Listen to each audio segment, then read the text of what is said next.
धेरै वर्ष पहिलेको कुरा हो। गण्डकीको किनारबाट उकालो लाग्दा भेटिने एउटा रमणीय पहाडी गाउँ थियो चाम डाँडा।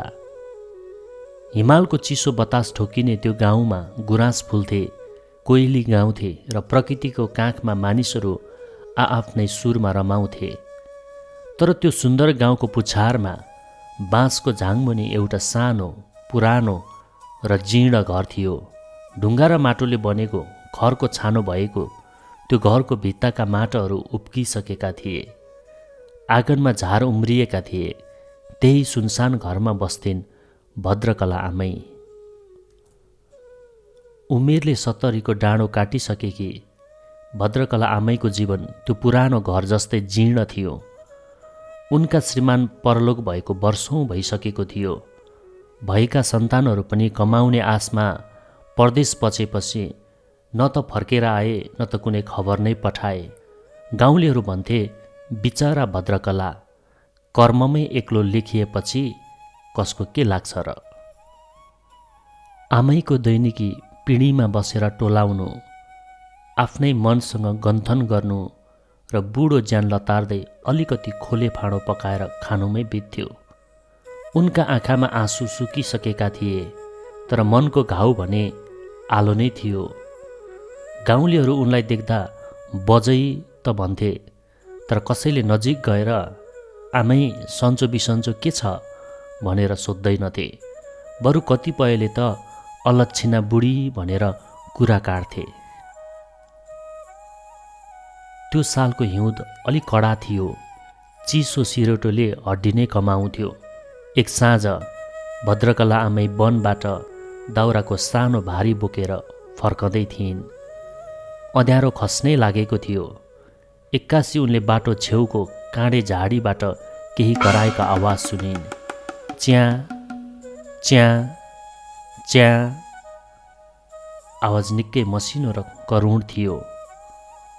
आमैले भारी बिसाइन् र लौरो टेक्दै झाडीतिर हेरिन्।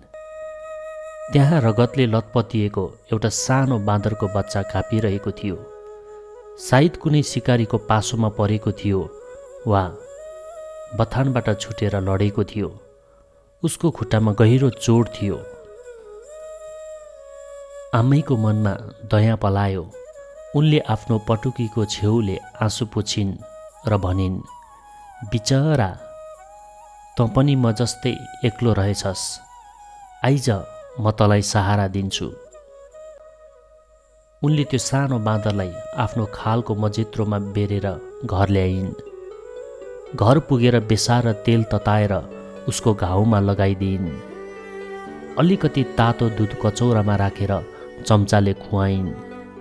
त्यो रात बाँदर आमैको न्यानो काखमा निदायो। त्यस दिनदेखि भद्रकला आमैको जीवन फेरियो। उनले त्यो बाँदरको नाम राखिन् टुइके। टुइके बिस्तारै निको भयो। ऊ अब आमैको छाया जस्तै भएको थियो। भद्रकला आमै जहाँ जान्थिन् टुइके उफ्रँदै उनको पछि पछि लाग्थ्यो। आमैले जाँतोमा मकै पिस्दा टुइकेले पनि सानो ढुङ्गा लिएर पिसेको नक्कल गर्थ्यो। आमैले चुलोमा आगो फुक्दा ऊ पनि नजिकै बसेर गाला फुल्लाउँथ्यो। आमैले उसलाई छोरालाई जस्तै माया गर्थिन्। ए टुइके, खाना आइज छोरा भन्दै उनी आफ्नो भागको आधा रोटी उसलाई दिन्थिन्। जाडोमा आफू ओढ्ने फाटेको सिरकभित्र उसलाई हालेर सुताउँथिन्। वर्षौँदेखि सुकेको आमैको वात्सल्य टुइकेमाथि खनिएको थियो। तर गाउँलेहरूलाई यो कुरा पचेन। गाउँको बीचमा बस्ने धने साहु, जो गाउँका अलि हुने खाने र घमण्डी व्यक्ति थिए, उनले भद्रकला आमैको खुबै खिल्ली उडाउँथे। हेर त त्यो बौलाही बुढीलाई, मान्छेको सन्तानले छोडेर गएपछि अब बाँदरलाई छोरा बनाएर हिँड्छे। जुनी नै बाँदरको जस्तो भएपछि के लाग्छ र। धने साहुले पसलको पेटीमा बसेर हुक्का तान्दै गिज्याउँथे। अरू गाउँलेहरू पनि होमा हो मिलाउँदै हाँस्थे। कहिलेकाहीँ टुइकेले गाउँलेहरूको बारदलीमा सुकाएको मकैको घोगा टिपेर ल्याउँथ्यो। तब गाउँलेहरू लौरो लिएर आमैको घरमा कराउन आउँथे। ए बुढी, तेरो यो बाँदरलाई बाँधेर राख्न सक्दिनस्? आज मेरो फर्सीको मुन्टा चुनिदिएछ। अर्को पटक मेरो बारीमा आयो भने त मारेर फालिदिन्छु, छिमेकी रमेले धम्की दिन्थ्यो। भद्रकला आमै हात जोड्थिन्। बाबु, यो अबोध जनावर हो, यसले के जान्दो छ र? बरु मेरो बारीको काँक्रो लैजाऊ, तर यसलाई केही नगरिदेऊ। आमैले गाउँलेहरूको गाली सहिन्, अपमान पिइन्, तर टुइकेलाई छोडिनन्। उनले टुइकेको आँखामा त्यो प्रेम देख्थिन् जुन मानिसहरूको आँखामा देख्न छोडेको जुगौँ भइसकेको थियो। उनी टुइकेलाई सम्झाउँथिन्, हेर बाबु, मान्छेहरू ठुला जातका हौँ भन्छन्, तर यिनीहरूको मन सानो छ, त नजाई उनीहरूको घरतिर। टुइकेले आमैको कुरा बुझे जस्तो गरेर टाउको हल्लाउँथ्यो र आमैको काखमा लुटपुटिन्थ्यो। समय बित्दै गयो। टुइके अब तन्नेरी भयो। ऊ बलियो र चलाक थियो, तर उसको बानी भने उस्तै थियो, आमैलाई छोडेर कतै नजाने। चैत महिनाको समय थियो। वनपाखामा डढेलुको डर थियो भने गाउँमा हुरी बतासको त्रास। आकाश धुम्म परेको थियो, तर पानी पर्ने छाँटकाँट थिएन। दिउँसोदेखि नै ताता हावा चलिरहेको थियो। त्यो दिन गाउँमा एउटा ठुलो भोज थियो। धने साहुको नातिनीको पास्नी। गाउँका सबैलाई निम्तो थियो, तर भद्रकला आमैलाई कसैले बोलाएन। त्यो अलक्षिणा बुढीलाई बोलाएर के काम? उसै त गरिब, त्यसमाथि बाँदर बोकेर आउँछे भनेर उनीहरूले आमैलाई बेवास्ता गरे। साँझ पर्यो। आमैले टुइकेसँग बसेर बासी भात र नुन खोर्सानी खाइन्। टुइके, हामीलाई कसैले नबोलाए पनि केही छैन, हामी दुई आमा छोरा छँदैछौँ नि अघि। आमैले टुइकेको टाउको मुसार्दै भनिन्। गाउँमा मादल घन्किरहेको थियो। लोकदोहोरी र नाचगान चलिरहेको थियो। धने साहुको घर झिलिमिल्ली बत्तीले सजिएको थियो। रमाइलोमा मस्त गाउँलेहरूले समय बितेको पत्तै पाएनन्। मध्यरात भएपछि सबै लट्ठिएर सुते। रातको 2 बजेको हुँदो हो। हावाको गति एक्कासी बढ्यो। हु गर्दै चलेको बतासले गाउँका पुराना घरहरूलाई हल्लाउन थाल्यो। भद्रकला आमै निदाएकी थिइन्, तर टुइके निदाएको थिएन। जनावरमा मानिसमा भन्दा छिट्टो खतरा सुँघ्ने शक्ति हुन्छ। टुइकेले हावामा केही अनौठो गन्ध पायो, डढेको गन्ध। उसले कान ठाडो बनायो। धने साहुको घरतिरबाट धुवाँको मुस्लो निस्किरहेको थियो। भोजमा बालिएको आगो राम्ररी नडिबाएकाले हावाले उडाएर परालको कुन्युमा सल्काएछ। हेर्दा हेर्दै आगोको लप्काले धने साहुको गोठ र भान्सालाई लपिटिसकेको थियो। टुइके चिच्यायो, च्या च्या च्या। उसले भद्रकला आमैलाई घचघच्यायो। आमा बिउजिन्। के भयो टुइके, किन कराएको? टुइकेले आमैको हात समातेर बाहिर तान्यो र धने साहुको घरतिर देखायो। आमैले देखिन् साहुको घर आगोको ज्वालामा जलिरहेको थियो। बर्बाद भयो, हे परमेश्वर, गाउँ नै सखाप हुने भयो, आमै आत्तिइन्। तर गाउँलेहरू गहिरो निन्द्रामा थिए। कसैलाई पत्तो थिएन। आगो मूल घरको छानासम्म पुग्न लागेको थियो। टुइके एकछिन पनि रोकिएन। ऊ बिजुलीको बेगमा धने साहुको घरतिर दौडियो। आमै पनि गुहार गुहार, आगो लाग्यो भन्दै लौरो टेक्दै पछि लागिन्, तर आमैको आवाज हावाको स्वरमा दबियो। टुइके धने साउको घरको धुरीमा चढ्यो। उसले घरको छानामा उफ्रँदै जस्ता पाता बजाउँदै चिच्याउँदै वितण्डा मचायो। उसले साहुको आँगनमा सुकाएका भाँडाकुँडाहरू लडाएर ठुलो आवाज निकाल्यो। ठुलो आवाज आएपछि धने साहु म्युजियो। कुन चोर आयो भन्दै बाहिर निस्कँदा उनले देखे आफ्नो घर त लाछागृह जस्तै जलिरहेको छ। आगो आगो बचाऊ, धने साहु चिच्याए। गाउँलेहरू उठे, भागाभाग मचियो। मानिसहरू पानीका गाग्री बोकेर दौडिए। आगो नियन्त्रणमा लिन हम्बे हम्बे परिरहेको थियो। धने साहुका परिवारका सबै सदस्यहरू बाहिर निस्किए। तर एक्कासी साहुकी बुहारी चिच्याइन्, मेरो बच्चा, मेरो सानो बाबु माथिल्लो तलामा छ। सबैको होस उड्यो। भर्खर पास्नी गरेको सानो बच्चा माथिल्लो कोठामा सुतेको थियो। आगोले भर्याङ लपेटिसकेको थियो। कसैको पनि भित्र जाने आँट भएन। बच्चाको रुवाई आगोको लपका भित्रबाट सुनिन्थ्यो। कसैले मेरो नातिलाई बचाऊ, धने साहु छाती पिट्दै रोए।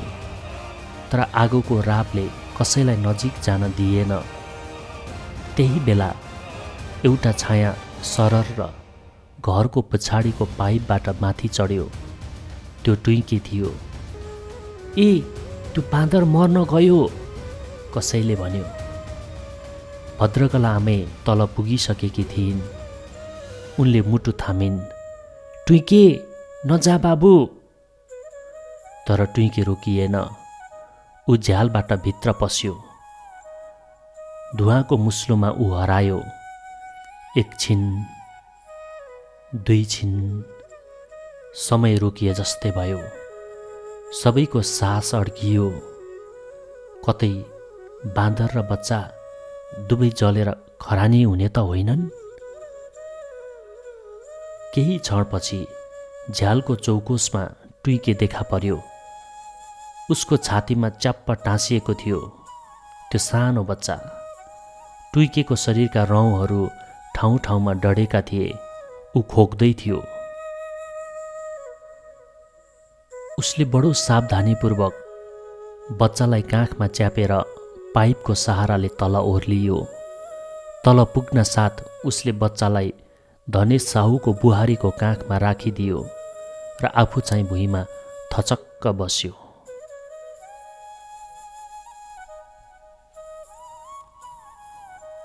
बच्चा सुरक्षित थियो। आगोले घरको धेरै भाग जलाए पनि मानवीय क्षति हुन पाएन। बिस्तारै आगो नियन्त्रणमा आयो। बिहानीको उज्यालो हुँदा दृश्य बदलिएको थियो। धने साहुको घर जलेर कालो भएको थियो।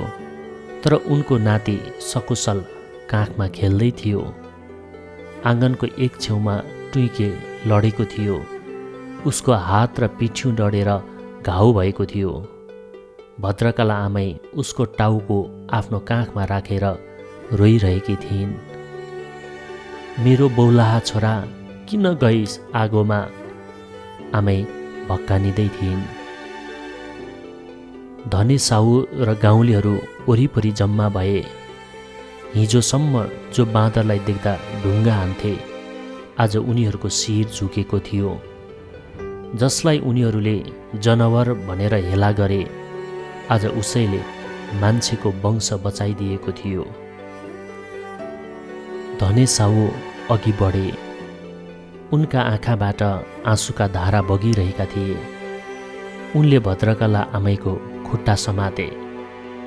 आमै, म पापी हुँ। मैले तपाईँलाई र यो देवता जस्तो प्राणीलाई कहिले चिन्न सकिनँ। हामी मान्छे भएर पनि स्वार्थी भयौँ, तर यो जनावर भएर पनि महान बन्यो। मलाई माफ गरिदिनुहोस्। गाउँलेहरू पनि भाव विभोल भए। कसैले टुइकेको घाउमा लगाउने औषधि ल्याए, कसैले आमैलाई पानी दिए। टुइकेको उपचार गाउँलेहरूले नै गरे। केही हप्तामै ऊ निको भयो। यद्यपि उसको शरीरमा आगोको खत सधैँका लागि रह्यो, बहादुरीको पदक जस्तै। त्यस घटनापछि चाँपडाँडा गाउँको स्वरूप बदलियो। अब भद्रकला आमै एक्लो थिएनन्। सिङ्गो गाउँ नै उनको परिवार भएको थियो। धने साहुले आमैको घर मर्मत गरिदिए। अब कसैले टुइकेलाई बाँदर भन्दैनथ्यो, सबैले मायाले टुइके बाबु भन्थे। टुइके अब गाउँको रक्षक मानिन्थ्यो। ऊ गाउँको एउटा घरबाट अर्को घरमा जान्थ्यो। अब चोरी गर्न होइन, सबैको माया पाउन। भद्रकला आमैले जीवनको अन्तिम कालखण्डमा ठुलो सम्मान पाइन्। उनले सिकाएको पाठ गाउँलेहरूको मनमा गहिरोसँग छापियो। उनले भन्ने गर्थिन्, बाबु हो, छालाको रङ र शरीरको आकारले कोही ठुलो सानो हुँदैन। जसमा करुणा छ, जसमा त्याग छ, उही नै ईश्वरको सच्चा रूप हो। कहिलेकाहीँ मान्छेले बिर्सेको धर्म पशुले सम्झाइदिन्छ। चाँपडाँडामा अहिले पनि एउटा किम्वदन्ती छ। त्यहाँको वनमा एउटा बाँदरको शालिग छ, जहाँ गाउँलेहरू आपद विपदमा सम्झना गर्छन्। त्यो शालिग मुनि लेखिएको छ, बुढी आमाको बाँदर, निस्वार्थ प्रेमको प्रतीक। रगतको नाता भन्दा भावनाको नाता गहिरो हुन्छ। रूप र जातिले होइन, कर्म र सेवा भावले नै मानिसलाई महान बनाउँछ। हामीले कसैलाई पनि उसको बाहिरी आवरण हेरेर मूल्याङ्कन गर्नु हुँदैन। हजुर, आजको यस कथाको मुख्य सन्देश यो नै रहेको छ। तपाईलाई आजको यो कथा कस्तो लाग्यो? कृपया तपाईको आफ्नो प्रतिक्रिया लेख्नलाई नबिर्सनुहोस्। यदि तपाईलाई यो कथा मन परेको छ भने लाइक अनि सेयर गरेर सबैका सामु पुर्याइदिनको लागि पनि मद्दत गर्नुहोस्। र तपाईले यस कथालाई आज पहिलो पटक सुन्दै हुनुहुन्छ भने यस च्यानललाई सब्स्क्राइब गरेर पनि सहायता गरिदिनु हुनको लागि विनम्र अनुरोध गर्दछु। यस्तै यस्तै रोचक र सन्देशमूलक कथाहरू लिएर फेरि पनि तपाईहरुको बीचमा आउने प्रतिज्ञा गर्दै आजलाई बिदा हुन चाहन्छु। हस्त नमस्ते।